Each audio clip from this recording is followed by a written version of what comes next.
मेरे प्यारे साथियों, मैं विजय मौर्य आप सभी का आपके अपने परिवार में एक बार फिर से स्वागत करता हूं। मेरे प्यारे साथियों, उम्मीद है आप अच्छे होंगे और आपकी स्टडी अच्छी चल रही होगी। मेरे प्यारे साथियों, आज हम एक नया टॉपिक स्टार्ट करने जा रहे हैं। बिल्कुल कह सकते हैं ये आपके गणित की मैथमेटिक्स की शुरुआत है, ठीक है। जिसमें हम एक टॉपिक लेकर आए हैं, संख्या पद्धति, ठीक है। संख्या पद्धति जिसको हम बोलते हैं, आप इंग्लिश में बोलते हैं नंबर सिस्टम, जिसको हम लोग इंग्लिश में बोलते हैं नंबर सिस्टम। अब मेरे प्यारे साथियों, हमें इस बात को समझना होगा कि इस टॉपिक की इम्पोर्टेंस कितनी है आपके एग्जाम में, ठीक है। मेरे प्यारे साथियों, ये टॉपिक सुपर टेट या फिर यूपी टेट या फिर अदर जितने भी टीचिंग एग्जाम होते हैं सभी में ये टॉपिक आता है। और इस टॉपिक की इम्पोर्टेंस जो है सबसे अधिक है, क्योंकि इस टॉपिक से सबसे ज़्यादा सवाल आपके एग्जाम्स में पूछे जाते हैं। चाहे कोई भी टीचिंग एग्जाम हुआ, ठीक है, जिसमें भी ये टॉपिक आता है, हर एक एग्जाम में इससे बहुत ही ज़्यादा क्वेश्चन पूछे जाते हैं। मेरे प्यारे साथियों, ये टॉपिक सबसे आसान टॉपिक है और इसके सवाल भी करना बहुत ही ज़्यादा आसान होता है। बस हमें इसमें कुछ बातों को याद रखना पड़ता है। तो सबसे पहले इतनी सी बात हम समझ लेते हैं कि सबसे अधिक क्वेश्चन आपको इसी टॉपिक से देखने को मिलेंगे और सबसे आसान भी यही होगा। तो अब बात ये आती है कि इस टॉपिक में हमने पढ़ना क्या क्या है, ठीक है। इस टॉपिक में हमने पढ़ना क्या क्या है और ये कितने लेक्चर में कंप्लीट हो जाएगा।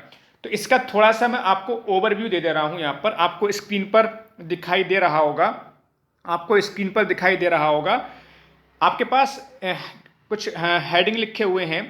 अंकीय क्षमता, गुणनखंड, इकाई अंक, स्थानीय मान, शून्यों की संख्या, विभाज्यता, आवर्त दशमलव, बड़ी छोटी संख्या के साथ में आरोही अवरोही क्रम भी इसी में सीखेंगे। भिन्न के बारे में सीखेंगे और विविध, ठीक है। विविध में जो अलग अलग तरह के, जिनका कोई स्पेशल कोई पैटर्न नहीं होता है, वो आपका विविध में आ जाता है।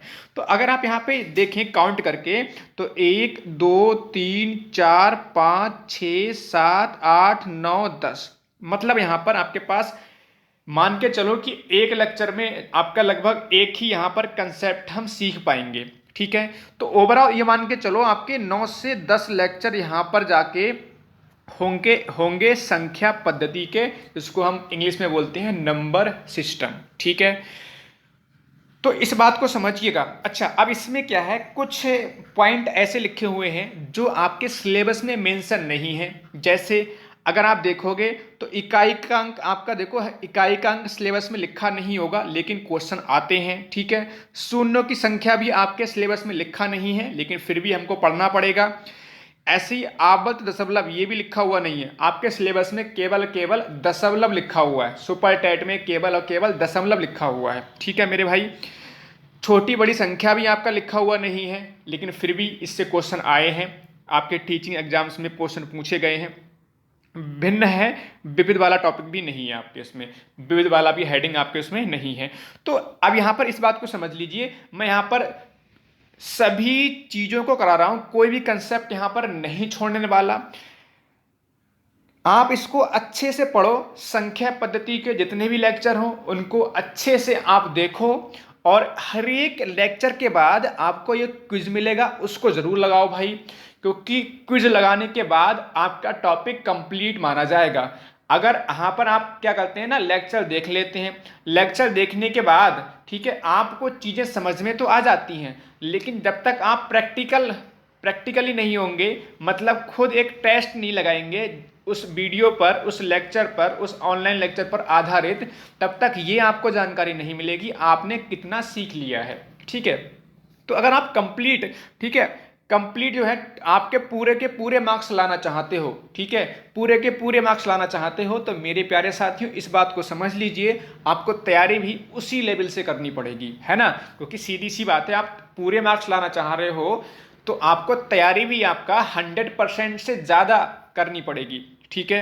तो यहाँ पर इस समझिएगा, इस बात को बहुत अच्छे से मैं यहाँ पर समझाते हुए चलूँगा, विश्वास रखिएगा, लेक्चर देखिएगा। ये मेरा पूरा कह सकता हूँ कि दावा है, कोई भी क्वेश्चन जो है यहाँ से बच के नहीं जाएगा। हाँ, क्वेश्चन की भाषा को चेंज करके जरूर एग्जाम में क्वेश्चन पूछ ली जाते हैं, लेकिन जो भी कंसेप्ट मैं यहाँ पे बता रहा हूँ, कोई भी कंसेप्ट आपका एग्जाम में बाहर से नहीं पूछा जाएगा, सब यहीं से पूछा जाएगा, ठीक है, तो चलिए हम शुरुआत करना चाहेंगे।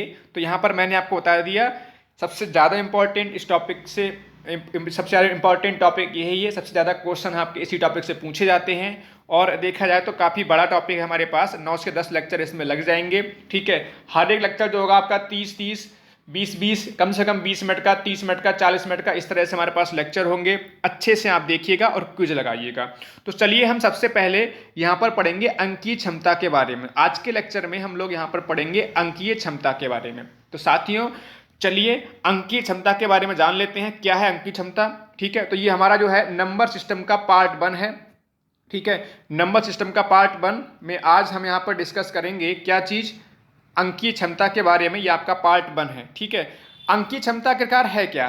तो मेरे प्यारे साथियों, अंकीय क्षमता है ना, अंक की क्षमता, अंकों की क्षमता क्या कहलाएगी, अंकीय क्षमता कहलाएगी। अंकों के बारे में अगर हम बात करें, संख्याओं के बारे में जो जानकारी होगी, अंकों के बारे में जो जानकारी होगी, वही हम आज के लेक्चर में यहाँ पर डिस्कस करेंगे। मेरे प्यारे साथियों, अब संख्याओं के बारे में, अंकों के बारे में क्या क्या जानकारी हो सकती है, तो आप समझिए अंक क्या है, प्राकृतिक संख्याएं क्या हैं, पूर्ण संख्याएं क्या है, पूर्णांक क्या है, परमेय संख्याएं क्या है, अपरमेय संख्याएं क्या है, सम, विषम, अभाज्य, भाज्य, ये सब जितनी भी हमारे पास संख्याओं से संबंधित जानकारी है ना, वो हम अंकीय क्षमता में पढ़ेंगे। ठीक है, तो बहुत ही अच्छे से यहाँ पर हम पढ़ेंगे। बिल्कुल लास्ट में हम जो है जब इसके थ्योरी पढ़ लेंगे, इसके डिटेल में इसको हम जान लेंगे, इसके बाद हम आपके लिए लगभग 10 क्वेश्चन हैं, वो 10 क्वेश्चन आपको समझाएंगे बहुत ही बेहतर तरीके से। ये कंसेप्ट जो है ना अंकीय क्षमता का, विश्वास रखिए ना, बिल्कुल बहुत ही अच्छे से क्लियर हो जाएगा। ठीक है, अब एक बात समझ लीजिए, जो अंकीय क्षमता है ना, सम, विषम, ठीक है, परमेय, अपरमेय, यहाँ से ना एक क्वेश्चन हमेशा से पूछा जाता रहा है। ठीक है, और ये जो है ना सबसे आसान भी है। ठीक है, क्योंकि हमने ये पढ़ा भी होता है, सम, विषम, प्राकृतिक, ये सब पढ़ा हुआ है। लेकिन क्या होता है, छोटी छोटी जो है ना चीजें हमें नहीं पता होती हैं, इसकी वजह से हम अक्सर एग्जाम में क्वेश्चन भी गलत कर दिया करते हैं। खास बात यह है कि हमने ये पढ़ा हुआ भी होता है और फिर भी हम क्वेश्चन गलत करके चले आते हैं। तो इसलिए क्वेश्चन में अगर आप गलती नहीं करना चाहते हो तो इसको बिल्कुल अच्छे से समझिएगा, छोटी छोटी और मोटी मोटी, मतलब हर एक बात यहाँ पर आपको समझाते हुए चलूंगा।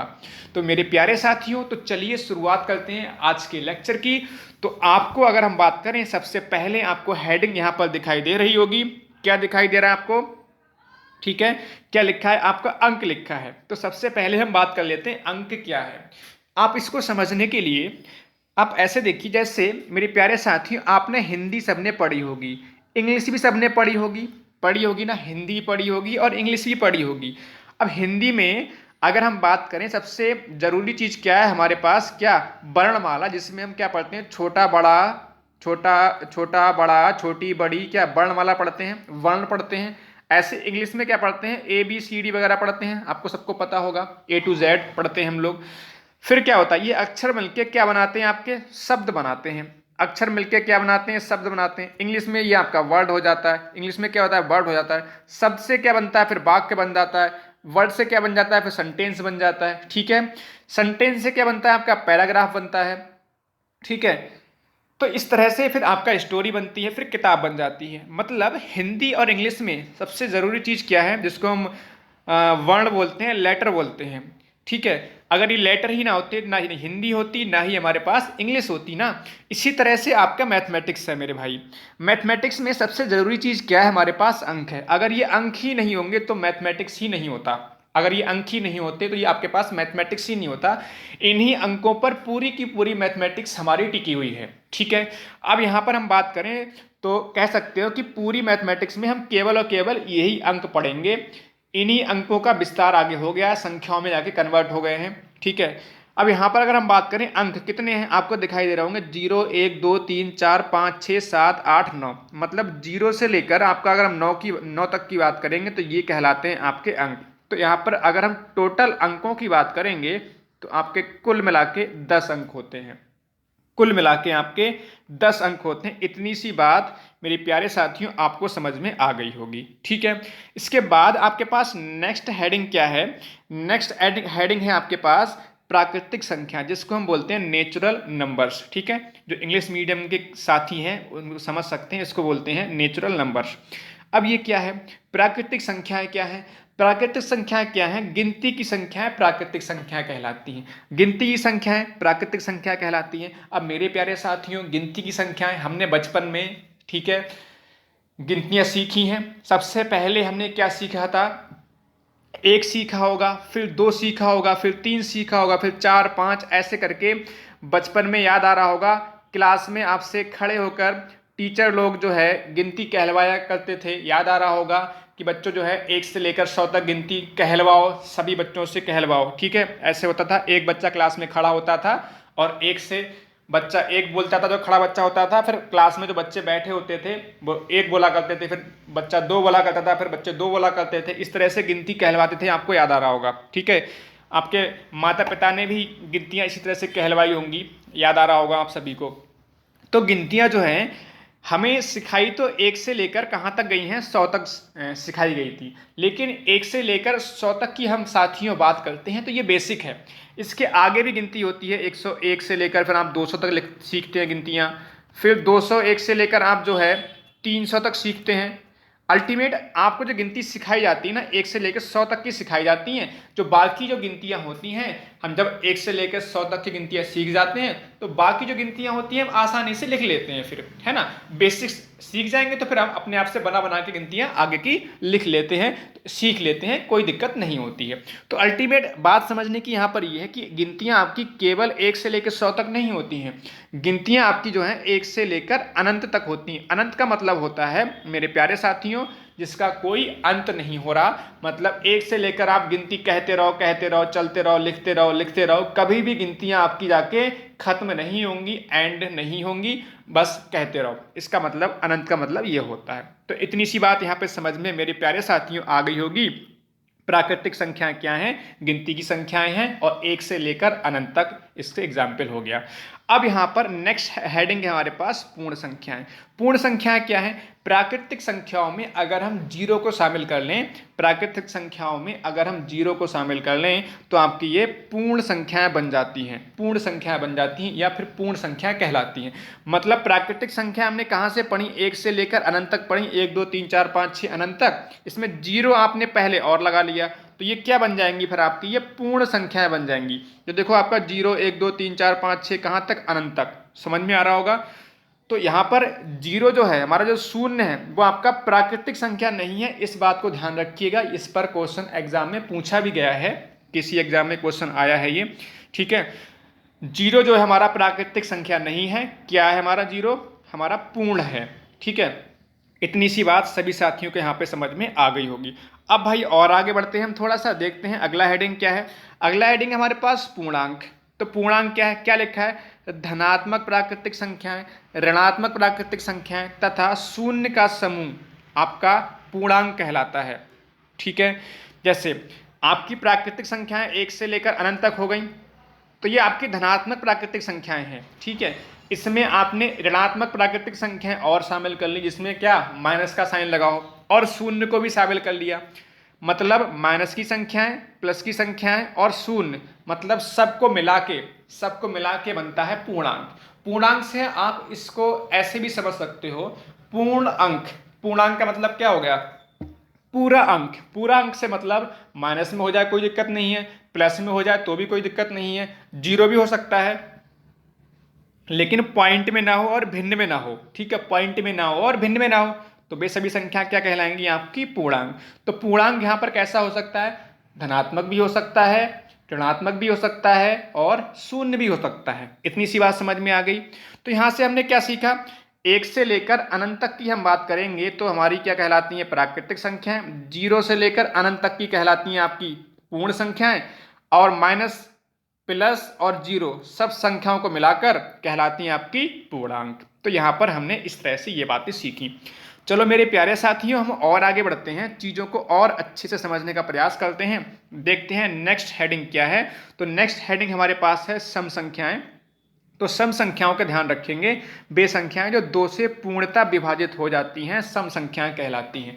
मतलब कोई भी संख्या है, अगर हम सिंपल भाषा में कहें जो 2 से पूरी तरीके से कट जाए, ठीक है, 2 से पूरी तरीके से विभाजित हो जाए, 2 से पूरी तरीके से कट जाए, तो वे सभी संख्याएं कहलाएंगी आपकी सम संख्याएं। तो 2 से कटने वाली, 2 से विभाजित होने वाली संख्याएं कौन कौन सी हैं भाई? देखो पहली तो 2 होगी, फिर 4 होगी, फिर 6 होगी, फिर 8, 10, 12, 14, इस तरह से ये चलती रहती हैं, ठीक है। तो सम संख्याएं आपको समझ में यहाँ पर आ गई होंगी। अब मेरे प्यारे साथियों, अगला हेडिंग है हमारे पास विषम संख्याएं। तो विषम संख्याएं क्या हैं? जो 2 से पूर्णतः विभाजित नहीं होती हैं, ठीक है। तो वे संख्या कहलाती हैं विषम संख्याएं। हम यूं कह सकते हैं, ये जो विषम संख्याएं हैं वो सम संख्या का अपोजिट है, ठीक है। सम संख्या जो होती है 2 से कटती हैं, और विषम संख्या 2 से विभाजित नहीं होती, 2 से पूरी तरीके से विभाजित नहीं होती हैं, वे सभी संख्याएं कहलाती हैं आपकी विषम संख्याएं। अब 2 से विभाजित ना होने वाली, 2 से ना कटने वाली संख्याएं कौन कौन सी हो सकती हैं? ठीक है, देखो एक जो है, एक आपका 2 से पूरी तरीके से नहीं कटेगा, 2 कट जाएगा, 3 नहीं कटेगा, 4 कट जाएगा, 5 नहीं कटेगा, 7 नहीं कटेगा, 9 नहीं कटेगा, 11 नहीं कटेगा, इस तरह से संख्याएं आगे चलती रहती हैं। अब मेरे प्यारे साथियों, समझ में आपको यहाँ पर आ चुका होगा, सम संख्याएं 2 से पूरी तरीके से विभाजित होती हैं, जबकि विषम संख्याएं 2 से विभाजित आपकी नहीं होती हैं।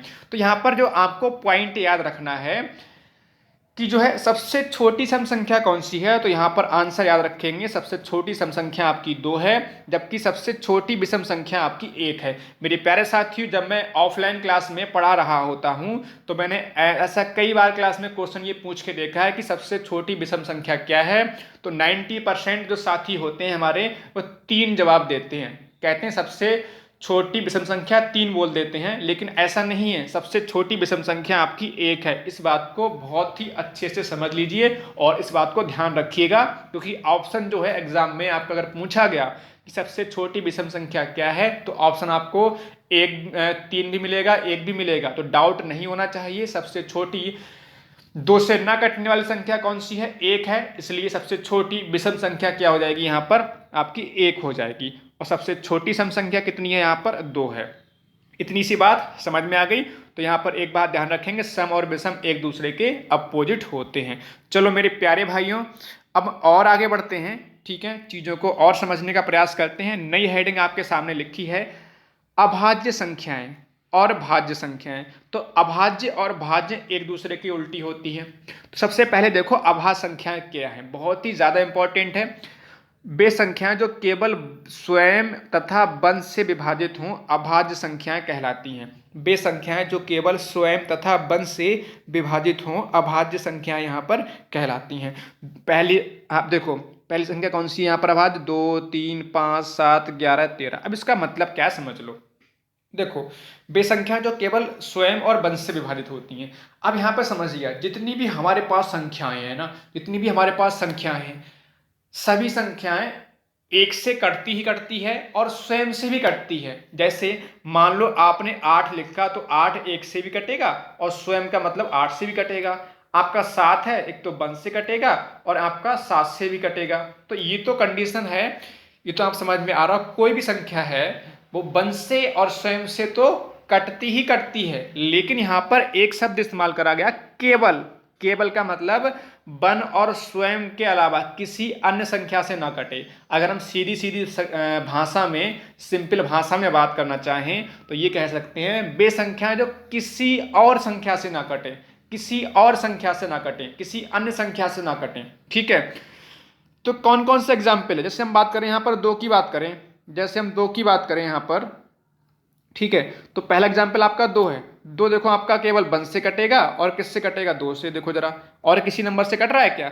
वंश से कट रहा है और स्वयं से कट रहा है, तो वही बोला गया केवल स्वयं से कटे और वंश से कटे। ऐसी 3 है, तो 3 आपका वंश से कटेगा और किससे कटेगा? 3 मतलब स्वयं से कटेगा। फिर आपका 5 है, तो 5 आपका वंश से कट रहा है और किससे कट रहा है? आपका स्वयं मतलब 5 से कट रहा है। तो ये संख्या सब क्या हो गई आपकी? अभाज्य संख्याएं। तो सबसे छोटी अभाज्य संख्या कौन सी हो गई? 2, फिर 3, फिर 5, फिर 7, फिर 11, फिर 13, ऐसे करके चलता रहेगा। अब मेरे प्यारे साथियों, यहाँ पर ये बताओ, ये 2 जो है किससे किससे कट रहा है? 1 से कट रहा है और 2 से कट रहा है। तो यहाँ पर कितने गुणनखंड होगा 2 के? 2 के गुणनखंड कितने होगा? यहाँ पर 2 होगा केवल। ऐसी 3 जो है आपका 1 से कट रहा है और 3 से कट रहा है, तो यहाँ पर भी कितने गुणनखंड हो रहे हैं? 2 गुणनखंड हो रहे हैं। ऐसी 5 के हम बात करेंगे तो 5 के भी कितने हो रहे हैं, 2 गुणनखंड हो रहे हैं। तो मेरे प्यारे साथियों यहाँ पर एक बात आप अच्छे से स्मरण कर लीजिए कि अभाज्य संख्याओं के केवल और केवल 2 गुणनखंड होते हैं, केवल और केवल आपके 2 गुणनखंड होते हैं। कौन कौन सा, एक तो 1 और दूसरा स्वयं। ये ध्यान रखिएगा, बहुत ही इंपॉर्टेंट कंसेप्ट है। इसके बाद मेरे प्यारे साथियों चलते हैं नेक्स्ट हेडिंग पर। नेक्स्ट हेडिंग हमारे पास क्या है, भाज्य संख्याएं। तो भाज्य उल्टा है, अभाज्य में क्या है, और किसी अन्य संख्या से ना कटे। इसमें क्या है, जो स्वयं और एक के अलावा किसी अन्य संख्या से विभाजित हो जाए, जो अन्य संख्या से विभाजित हो जाए वही संख्याएं कहलाएंगी आपकी भाज्य संख्याएं।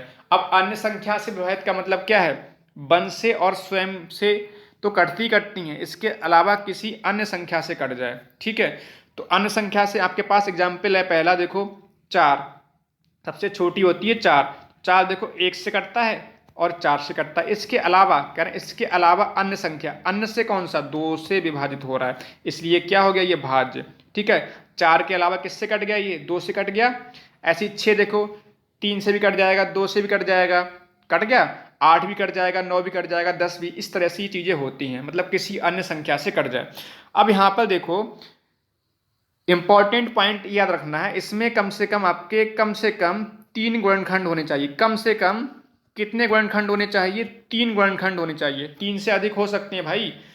ठीक है, जबकि इसमें कितने होते हैं, अभाज्य में केवल 2 गुणनखंड होते हैं। इसमें आपका कम से कम जो है आपके 3 गुणनखंड होने चाहिए।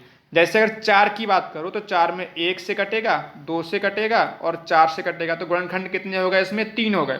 जबकि 6 पे जाओगे तो आप 1 से कटेगा, 2 से कटेगा, 3 से कटेगा और 6 से कटेगा, तो इसमें 4 गुणनखंड हो गए।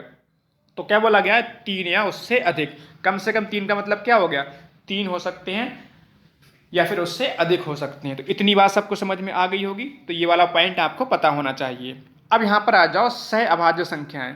सह अभाज्य संख्याएं क्या है, ऐसी भाज्य संख्याओं का युग्म जिनके गुणनखंडों में एक के अतिरिक्त कोई भी उभयनिष्ठ गुणनखंड ना हो। ठीक है, कोई उभयनिष्ठ गुणनखंड ना हो। उभयनिष्ठ गुणनखंड ना हो इसका मतलब क्या है मेरे प्यारे साथियों, देखिए यहाँ पर एग्जाम्पल समझने का प्रयास करो। जैसे 2 और 3 लिखा है, तो 2 और 3 देखो ऐसी कोई संख्या है जो दोनों को काट रही हो, केवल 1 से दोनों संख्याएं कटेंगी, केवल 1 से दोनों संख्याएं कटेंगी। 1 से 2 भी कट जाएगा और 3 भी कैंसिल हो जाएगा। तो वही बोला गया है, एक के अतिरिक्त किसी अन्य से ना कटें, किसी अन्य से दोनों ना कटें। तो एक से तो कट रही हैं और किसी अन्य संख्या से नहीं कट रही हैं, दोनों किसी अन्य संख्या से दोनों नहीं कट रही हैं, इसलिए क्या हो गया, ये हमारा सह अभाज्य हो गया। ऐसे ही आपका 4 और 7 है, 4 और 7 देखो दोनों कटनी चाहिए। क्या ऐसी कोई संख्या है जिससे दोनों संख्याएं विभाजित हो रही हैं, कोई संख्या नहीं है ना।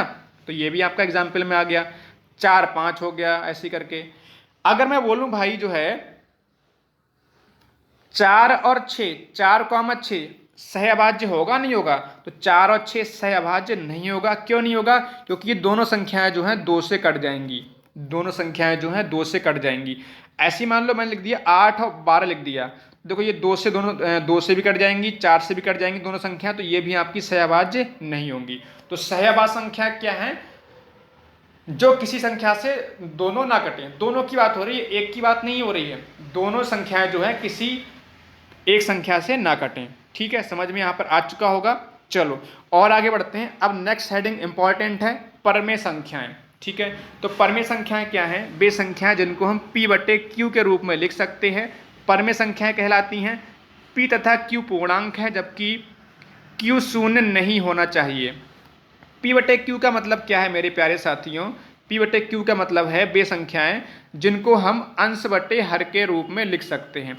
अंश बटे हर के, न्यूमरेटर अपॉन डिनोमिनेटर के रूप में लिख सकते हैं, या हम कह सकते हैं अंश बटे हर का रूप हमारा कहलाता है क्या, हमारा कहलाता है भिन्न। तो वे संख्याएं जिनको हम भिन्न के रूप में लिख सकते हैं वे सभी संख्याएं कहलाएंगी आपकी परमेय संख्याएं, सीधी सी बात है। अब देखिए एग्जाम्पल समझने का प्रयास करो। यहाँ पर अच्छा एक पॉइंट बोला गया है, P और Q पूर्णांक है। पूर्णांक का मतलब क्या है, P और Q पूर्णांक हमने पढ़े थे ना, पूर्णांक का मतलब माइनस की संख्या हो सकती है, जीरो भी हो सकता है और प्लस भी हो सकता है। मतलब कोई भी संख्या हो सकती है, चाहे माइनस की भी हो सकती है, प्लस की भी हो सकती है और शून्य भी हो सकती है। ये बोला नहीं बोला हम लोगों ने, पूर्णांक में सीखा था ना अभी। ठीक है भाई, तो यहाँ पर लेकिन बोला गया आगे नेक्स्ट क्यू जीरो नहीं होना चाहिए। क्यू का मतलब आपका अगर मान लीजिए मैंने लिखा है पी बटे क्यू, अगर आपका बटे में जीरो होगा, बटे में जीरो होगा, जीरो से किसी भी नंबर को भाग करोगे तो क्या बन जाएगा आपका अनंत। तो बटे में जीरो ना हो, ठीक है, बस बटे में जीरो ना हो, चाहे इसके अलावा कुछ भी हो, इसके अलावा कुछ भी हो, ठीक है। जैसे अब एग्जाम्पल लिखा हुआ है पहले 1/2, तो देखो पी ये हो गया, ये क्यू हो गया देखो अंश बटे हर का रूप बन गया। ऐसी 4/5 ये भी हमारा क्या हो गया, पी बटे क्यू हो गया। -4/7 लिखा है, ये भी क्या हो गया, पी बटे क्यू हो गया। शून्य, 0/1 हम लिख सकते हैं, नहीं 0/1 हम लिख सकते हैं, तो ये पी बन जाएगा, ये क्यू बन जाएगा। क्या बोला गया है, लिखा जा सकता है, तो हम शून्य को भी अंश बटे हर के रूप में लिख सकते हैं। ऐसी 8 लिखा है तो 8/1 लिख लेंगे, तो ये भी हमारा पी बटे क्यू का रूप बन जाएगा। ऐसी 22/7, तो आपका ये क्या है हमारा, आपको आसानी से दिख रहा है, ये पी है, ये आपका क्यू है। अच्छा और एग्जाम्पल यहाँ पर देख सकते हैं, जैसे मान लीजिए मैं लिखा √4, तो √4 आपका क्या होगा, √4/1 लिख लोगे। क्या ये हमारा पर में होगा, अभी पर में नहीं है, अभी पर में नहीं है। क्यों, क्योंकि √4 जो है हमारा पूर्णांक नहीं है अभी, क्योंकि पूर्णांक का मतलब आपकी पॉइंट में ना हो, ठीक है, केवल संख्याएं माइनस में हो सकती है, जीरो हो सकता है और प्लस की संख्याएं हो सकती हैं। तो लेकिन इसको लिख सकते हैं कैसे करके, √4 का वर्गमूल कितना आ जाएगा, 2 और 2/1। अब ये पूर्णांक बन गया 2, देखो पूर्णांक बन गया 2, जबकि √4 हमारा पूर्णांक नहीं था, लेकिन इसको सॉल्व किए तब जाके हमारा ये पूर्णांक बन गया, तो 2/1 लिख पाए, तो √4 भी कैसा हो जाएगा हमारा, पर में हो जाएगा। सीधे सीधे हम ऐसे बोल सकते हैं, जिनका वर्गमूल या घनमूल पूरी तरीके से निकल आए तो वे सभी संख्याएं कहलाएंगी आपकी पर में। जैसे √25 कितना हो जाएगा, 5/1 लिख सकते हैं इसको, नहीं 5/1 लिख सकते हैं। √16 क्या बन जाएगा आपका, 4/1 लिख सकते हैं, नहीं लिख सकते, तो ये हमारा क्या बन गया, पर में संख्या बन गई। जबकि अगर हम मान लीजिए हम √5 लिखेंगे, तो √5 क्या होगा, √5 का वर्गमूल पूरा पूरा निकलेगा नहीं, इसके बटे में 1 तो लिख पाएंगे, लेकिन ये क्या हमारा पूर्णांक नहीं बन रहा ना। अगर ये पूर्णांक बन जाता तो हमारी ये पर में संख्या हो जाती, ठीक है। पूर्णांक का मतलब रूट में नहीं होना चाहिए भाई, पूर्णांक का मतलब माइनस की संख्या हो सकती है, प्लस की संख्या कोई भी हो सकती है और जीरो भी हो सकता है। समझ में इतनी सी बात आपको आ गई होगी। चलो अब आगे बढ़ते हैं अपर में संख्याओं पे। अपर में संख्याओं, तो परमेय और अपरमेय जो होती हैं एक दूसरे की अपोजिट होती हैं। तो अपर में संख्या क्या है, जिनको हम p बटे क्यू के रूप में नहीं लिख सकते, परमेय को हम लिख सकते थे, इसको हम नहीं लिख पाएंगे। देखो जरा, जैसे √2 है आपका एग्जाम्पल पहले, तो √2/1 इसको हम p बटे क्यू के रूप में लिख तो पा रहे हैं, लेकिन दिक्कत क्या हो रही है, ये हमारा क्या है, पूर्णांक नहीं दिख रहा आपको। अगर पूर्णांक होता ये आपका √2 का वर्गमूल पूरा पूरा निकल आता तो ये परमेय हो जाता, तो √2 का वर्गमूल निकला ही नहीं। ऐसे √3 का वर्गमूल निकलेगा ही नहीं पूरा पूरा, √5 का वर्गमूल भी पूरा पूरा नहीं निकलेगा, √7 का भी नहीं निकलेगा। अच्छा पाई का मान जो होता है पूरा, जो आपका π/1 लिख लोगे, लेकिन पाई हमारा जो है पूर्णांक नहीं बनेगा। पाई पूर्णांक क्यों नहीं बनेगा, क्योंकि इसकी जो वैल्यू होती है 3.14, ये कंप्लीट नहीं होती है, इसको समझ लो। अच्छा पाई को अच्छे समझते हैं यहाँ पर, देखिए पाई की जो वैल्यू होती है वह 3.14, ये हम कैलकुलेशन में इस्तेमाल करते हैं। क्या ये होती है, ये आगे जब हम भाग करेंगे ना, जैसे आपने देखा होगा ये लगभग में होती है, आगे चलती रहती है, आगे चलती रहती है, आगे जाके एंड नहीं होती है ये, ठीक है। अब ये बताओ इसके बटे में तो 1 लिख लोगे, क्या ये 3.14 पूर्णांक है, ये पूर्णांक कहाँ है भाई, ये पूर्णांक है ही नहीं, क्योंकि दशमलव के बाद देखो तो 1 4 लिखा है, फिर आगे जाके भाग जो आपका आगे संख्या आती रहेंगी, आगे अंक आता रहेगा। तो यहाँ पर दिक्कत ये है कि हम पॉइंट यहाँ पर नहीं हटा पाएंगे, अगर पॉइंट हटा लेते तो अपॉन में 0 लगा लेते, क्योंकि हमें ये पता नहीं चल पा रहा कि पॉइंट के बाद नंबर ऑफ डिजिट कितने हैं, पॉइंट के बाद नंबर ऑफ डिजिट यहाँ पर कितने हैं। जैसे मान लो एक इसको समझने का प्रयास करो, जैसे मान लो आपका 2.5 लिखा है, 2.5 है, तो इसको परमेय हम बना सकते हैं कैसे करके, पहले आप बटे में 1 लिख लोगे और पॉइंट हटा लोगे, और पॉइंट के बाद 1 अंक है तो 1 0 लिख जाएगा, तो 25/10 हो गया। अब देखो 25 आपका क्या बन गया, 25 पूर्णांक बन गया और ये भी पूर्णांक बन गया। लेकिन दिक्कत ये आ रही है, आपने सुना होगा कि पाई की जो वैल्यू है लगभग में होती है, कि लगभग में 3.14, पूरी पूरी थोड़े ना आई है, मतलब ये आगे भी हमारे पास है, आगे भी डिजिट आते रहते हैं। दिक्कत ये आ रही है, आपका अपॉन में तो 1 लिख लिया, ये तो पूर्णांक बन गया, और ये पूर्णांक नहीं बन रहा क्योंकि दोनों ही पूर्णांक होने चाहिए, ठीक है। तो यहाँ पर दिक्कत ये, अगर पॉइंट हटाएंगे तो कैसे हटाएंगे, क्योंकि हमें यही नहीं पता चल पा रहा है पॉइंट के बाद डिजिट कितने हैं, पॉइंट के बाद डिजिट कितने हैं। जब तक हमें ये पता नहीं होगा पॉइंट के बाद डिजिट कितने हैं तो अपॉन में जीरो कैसे लगाओगे, अपॉन में जब तक जीरो नहीं लगाओगे तब तक हमारा पॉइंट ही नहीं हट पाएगा। तो ये पॉइंट में ही रह जा रहा है, पॉइंट अगर हट ही नहीं पा रहा है यहाँ पे, इसलिए पूर्णांक ही नहीं बन पा रहा। पूर्णांक का मतलब पॉइंट में ना हो, रूट में ना हो, सीधी सी बात है। तो अगर ये पॉइंट में रह जा रहा है तो ये पूर्णांक नहीं बन पा रहा है, इसलिए हमारा पाई कैसा होता है, अपर में होता है। पाई कैसा होता है, हमारा अपर में होता है, ठीक है। ऐसे ही हमारे √2 √3 लिखे हुए हैं, जब √2 का हम जो है √2/1 लिखते हैं, √2 का जब वर्गमूल निकालेंगे तो आपका देखो 1.414, देखो ये लिख रहा है आपका, देखो आगे चलता रहता है, आगे चलता रहता है। तो यहाँ पर भी आप इसका पॉइंट जो है हटा नहीं पाओगे कि इसके बाद जो है पॉइंट के बाद, देखो पॉइंट के बाद अगर देखोगे तो यहाँ पर बहुत सारे अंक हैं, मतलब एंड ही नहीं हो रहा कितने अंक हैं, तो यहाँ पर भी पॉइंट नहीं हटा पा रहे हो।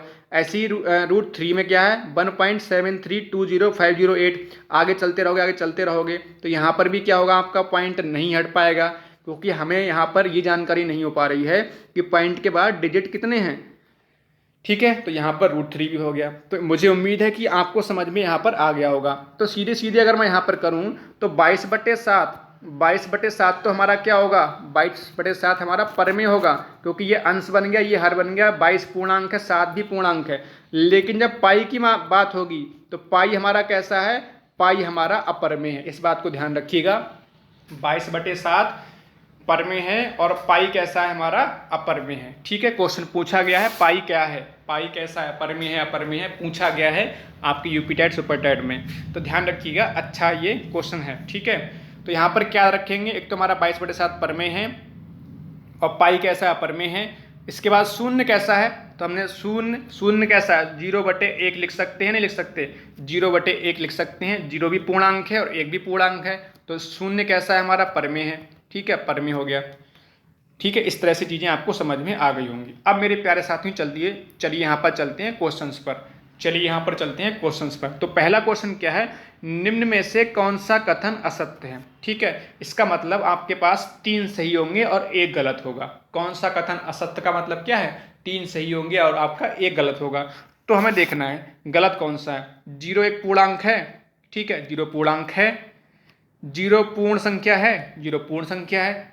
0 प्राकृतिक संख्या है, क्या भाई 0 प्राकृतिक संख्या है। प्राकृतिक संख्याएं आपकी 1 से लेकर अनंत तक होती हैं, तो प्राकृतिक संख्या 1 से लेकर अनंत तक होती हैं, तो 0 कहाँ से हो गया, तो यही हमारा गलत है, यही हमारा गलत है। तो इसका आंसर क्या हो गया, ऑप्शन नंबर सी।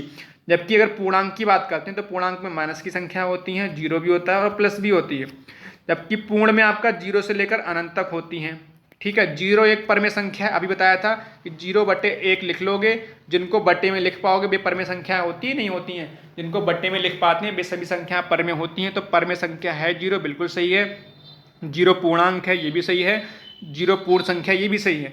0 प्राकृतिक संख्या हमारा नहीं है और ये बोल रहे हैं, तो इसका मतलब असत्य कौन सा हो गया, असत्य यहाँ पर कौन सा हो गया, ऑप्शन नंबर सी।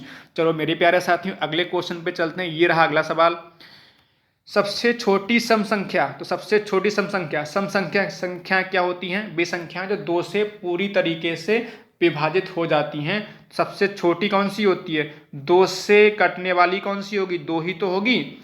2 से कटने वाली सबसे छोटी संख्या 2 ही तो होगी, तो आंसर क्या होगा इसका, ऑप्शन नंबर बी हो जाएगा, option number B. Next question क्या है, सबसे छोटी विषम संख्या, ठीक है। 2 से कटने वाली होती हैं सम संख्याएं, 2 से ना कटने वाली होती हैं विषम संख्याएं। तो देखो इसमें सबसे छोटी ना कटने वाली कौन सी होगी, 1 ही तो होगी। एक संख्या जो है 2 से नहीं कटती है ना पूरी तरीके से, 1 के बाद फिर 3 आता है, फिर 5 आता है, तो सबसे छोटी कौन सी है, 1। तो इसका आंसर क्या हो गया, ऑप्शन नंबर यहाँ पर ए हो गया। सबसे छोटी विषम संख्या क्या हो गई, 1 हो गई। नेक्स्ट लिखिएगा, नेक्स्ट क्या है, सबसे छोटी अभाज्य संख्या। अभाज्य संख्या जिनमें जो केवल 1 से कटें और किससे कटें, स्वयं से कटें, मतलब किसी अन्य संख्या से ना कटें, 1 से कटें और स्वयं से कटें। तो सबसे छोटी कौन सी होती है, आपकी 2 होती है, ठीक है। सबसे छोटी अभाज्य संख्या कौन सी है, 2। तो देखो 2 आपका सबसे छोटी सम संख्या भी है, 2 आपका सबसे छोटी सम संख्या भी है और 2 आपका सबसे छोटी अभाज्य संख्या भी है, 2 आपका सबसे छोटी अभाज्य संख्या भी है। तो देखो आपका 2 सम भी है और अभाज्य भी है। तो 2 जो है पूरी गिनती में, पूरी संख्याओं में जितनी भी संख्या हमारे पास है, दो एकमात्र ऐसी संख्या है जो सम भी है और अभाज्य भी है। ये क्वेश्चन आपके एग्जाम में पूछा गया है। सबसे एकमात्र सम अभाज्य संख्या तो कौन सी है? दो है, तो इसको ध्यान रखिएगा। नेक्स्ट देखिएगा, निम्न में से कौन सा कथन सत्य है? निम्न में से कौन सा कथन सत्य है? तो ए आपके 3 गलत होंगे, 1 सही होगा। 0 प्राकृतिक संख्या है। देखो फिर से वही दिक्कत हो गई, 0 हमारा प्राकृतिक संख्या नहीं है, प्राकृतिक संख्या हमारी 1 से लेकर अनंत तक है, तो ये गलत हो गया, 0 प्राकृतिक संख्या नहीं है।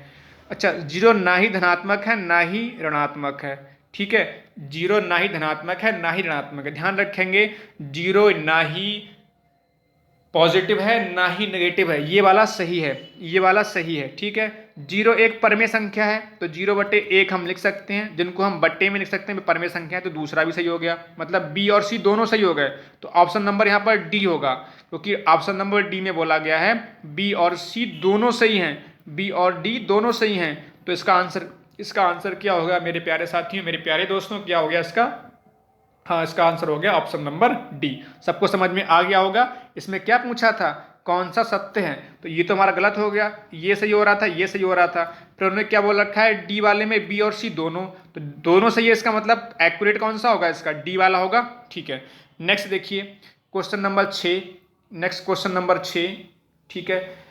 ये क्वेश्चन आपके एग्जाम में आया हुआ है, निम्नलिखित में से कौन सा कथन सत्य नहीं है? सत्य नहीं है, इसका मतलब क्या है? 3 सही होंगे, 3 सही होंगे, एक आपका गलत होगा, एक आपका गलत होगा, ठीक है, सत्य नहीं है। अभाज्य संख्याओं के केवल 2 गुणनखंड होते हैं, अभाज्य संख्याओं के केवल 2 गुणनखंड होते हैं, एक होता है और कौन सा होता है? स्वयं होता है। बिल्कुल सही बात है, ये तो है ना, अभाज्य संख्याओं के, ये आपका सही हो गया। एक अंक वाली केवल 4 अभाज्य संख्याएं हैं, तो देखो पहली अभाज्य संख्या 2 है, फिर 3 है, फिर 5 है, फिर 7 है। इसके अलावा की अभाज्य संख्या है एक अंक का मतलब हो गया आपका 1 से लेकर 9 तक, क्योंकि 10 में क्या हो, 10 से फिर आगे जाओगे, 10 से आगे जाओगे तो आपके 2 अंक शुरुआत हो जाएंगे।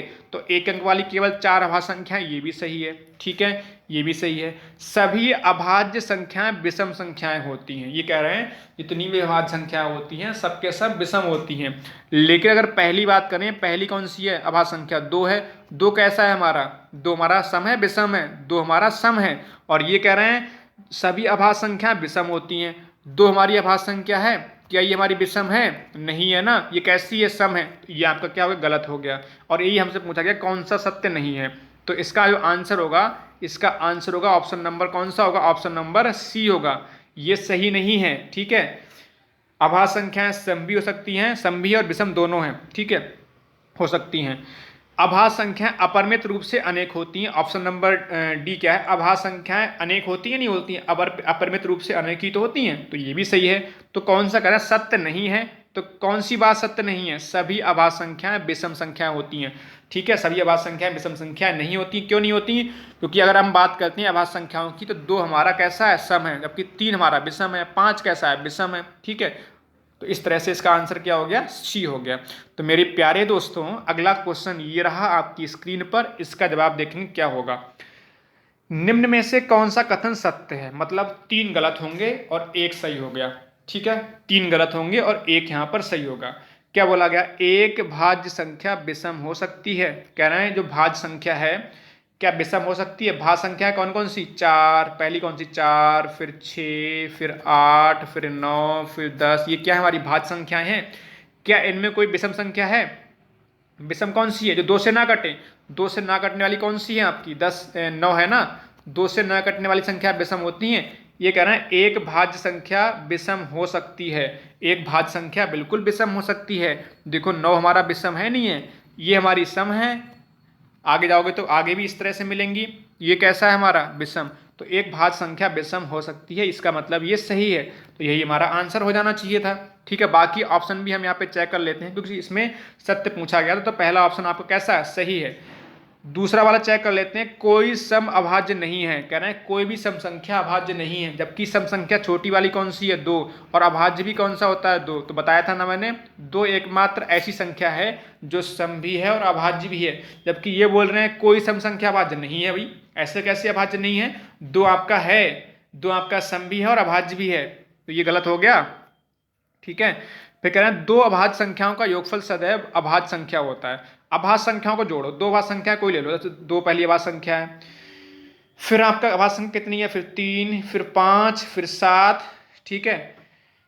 अब इनको जोड़ के देखो, कोई भी दो अभाज्य संख्याओं को जोड़ के देखो, कोई भी दो अभाज्य संख्याओं को जोड़ के देखो, कह रहे हैं सदैव अभाज्य होती हैं। अभाज्य का मतलब किसी से ना कटें। मान लो जोड़ के देख लिया आपने, ठीक है, 5 3 को जोड़ के देख लिया, 5 3 8, क्या 8 अभाज्य संख्या है? 8 तो भाई सब आप 8 आपका भाज्य है। 7 और 3 को जोड़ के देखो, 7 3 10, 10 भी कैसा है आपका? भाज्य है। और ये कहना सदैव अभाज्य होती हैं। मतलब अगर दो अभाज्य संख्याओं को जोड़ें, कोई भी दो अभाज्य संख्याओं को जोड़ें, तो इनके कहने का मतलब ये है कि सदैव सदैव ही अभाज्य होगा, सदैव अभाज्य नहीं होगा। आपने समझ के देख लिया, 5 3 8, 8 कैसा है? भाज्य है। 7 3 10, 10 कैसा है? भाज्य है। भाज्य का मतलब कट जाए, किसी न किसी अन्य संख्या से कट जाएगा। तो ये भी कैसा हो गया हमारा? गलत हो गया। सबसे छोटी अभाज्य संख्या, सबसे छोटी अभाज्य संख्या 1 है? नहीं। सबसे छोटी अभाज्य संख्या कौन सी होती है? 2 होती है। बताया था ना, एकमात्र ऐसी है जो सम भी है और अभाज्य भी है, ध्यान रखिएगा। सबसे छोटी अभाज्य संख्या क्या होती है? 2 होती है। तो इसमें सत्य कौन सा हो रहा है? ऑप्शन नंबर ए यहाँ पर सही हो रहा है। तो मेरे प्यारे साथी, मुझे उम्मीद है ये सवाल भी आपको समझ में आ गया होगा। मेरे प्यारे साथियों, अगले सवाल पे चलते हैं। अगला सवाल कुछ इस तरह से है, कौन सा कथन असत्य है? कौन सा कथन असत्य है? मतलब 3 कथन सही होंगे इसमें। ठीक है। पाई एक अपरमेय है, बताया था ना, पाई एक अपरमेय है, सही है। 0 कैसा है? परमेय है, ये बताया था मैंने। √3 अपरमेय है, ये भी बताया था मैंने। ठीक है। जिनका वर्गमूल नहीं निकलेगा पूरा पूरा, तो उनको क्या बोलेंगे? अपरमेय।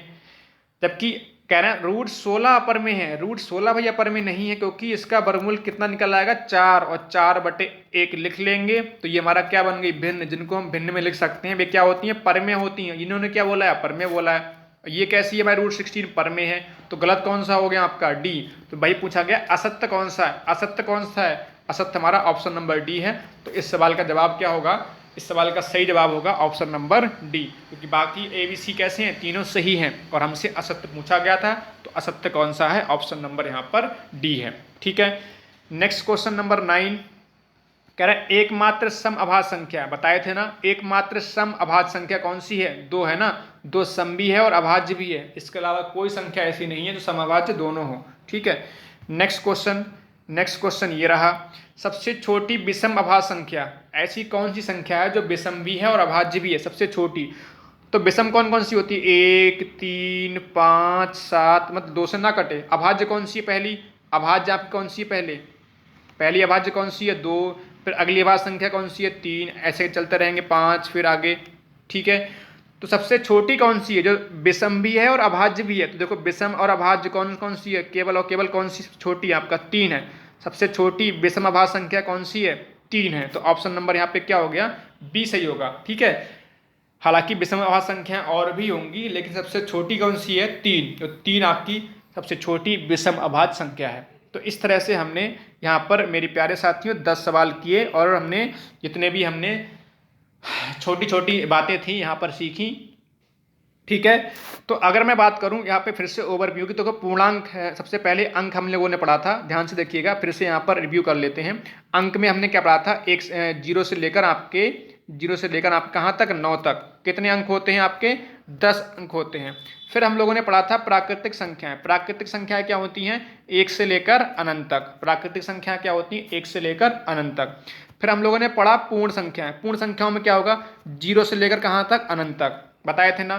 फिर हम लोगों ने पढ़ा पूर्णांक, प्यारे साथियों। फिर हम लोगों ने यहाँ पर क्या पढ़ा? पूर्णांक पढ़ा।